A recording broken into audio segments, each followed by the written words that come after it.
get 1 point for each tier.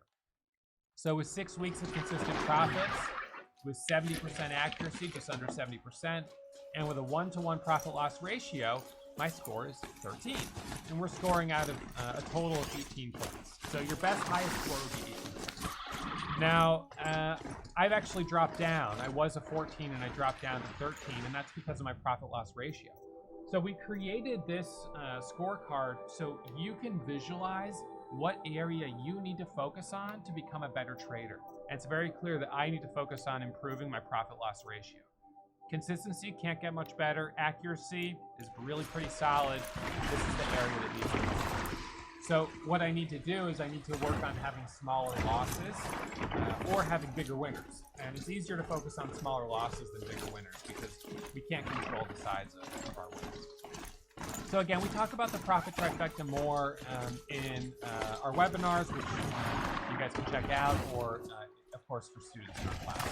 But this is my score for 2017. That's where I finished the year, and I continue to track my progress through all of 2018. So I'll do my 2018 year in review early January 2019. So now let's look at my best day and my worst days of the year. The best day of the year, $40,000 in profits. That is insane.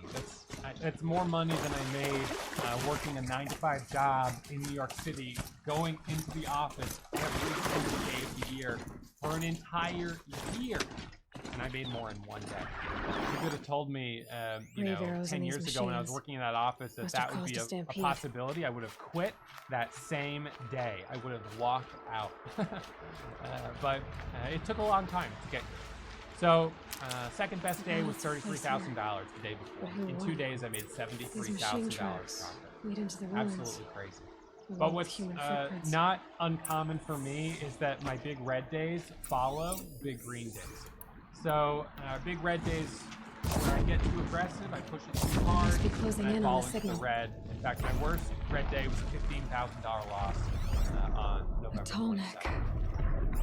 So here we have the best day and the worst day side by side. Definitely, disappointing that I had a day where I lost 15 grand. That's a substantial loss for anyone. But when it's in the shadow of a week where in 2 days I made $75,000, it's too dangerous to climb its legs.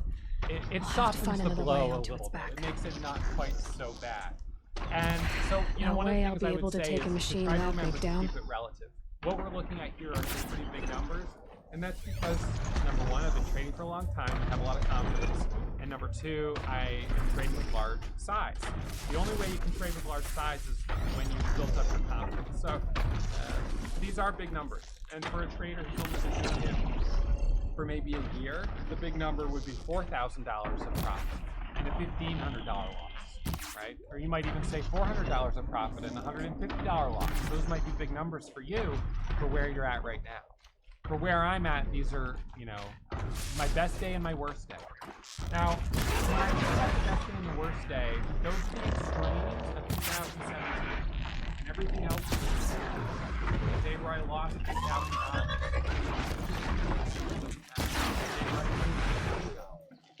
Just in the middle. It doesn't matter.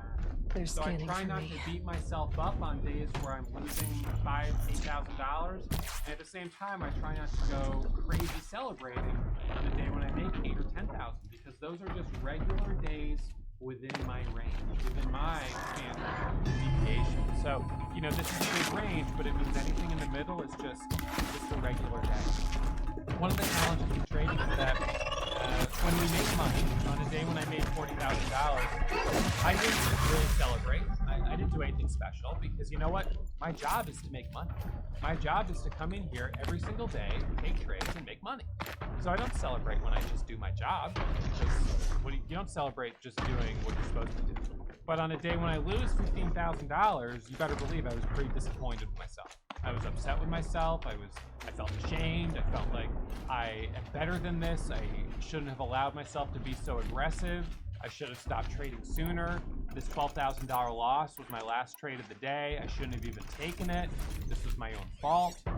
And so that's a challenge where the best day is just, yeah, this is my average. That's what I'm supposed to be doing. These are helpful. And then when you have a Better, bad day, though. you dip down. So that's kind of the emotional roller coaster. You don't really have ups. You just have steady and then down, and then down, and then steady and then down.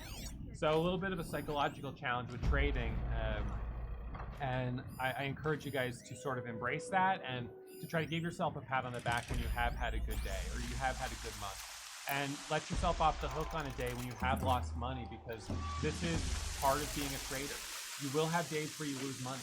I will have another day where I lose $15,000. The only way that wouldn't happen is if I decide to stop being aggressive. But if I stop being aggressive, I'll also stop having $40,000 green days, and that means I won't make $400,000 or $500,000.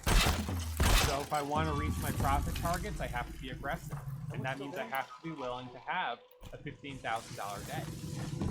If someone came to you and said, look, Introduced. I'm going to give you the opportunity to make $300,000 in 1 year, but you're actually going to make $450,000, and you're going to lose $150,000. You're going to be okay with taking $100,000 off. It's a job where you get the same paycheck every single week, even if you're only making $100,000. Or $300,000. Swing. For me, obviously, the last year is to be more aggressive, and I have to remember that that's the choices I made. It's okay. This is just part of the job. Having red days is not a. There's nothing wrong with it. I'm a very successful trader. I still have red days. So if you're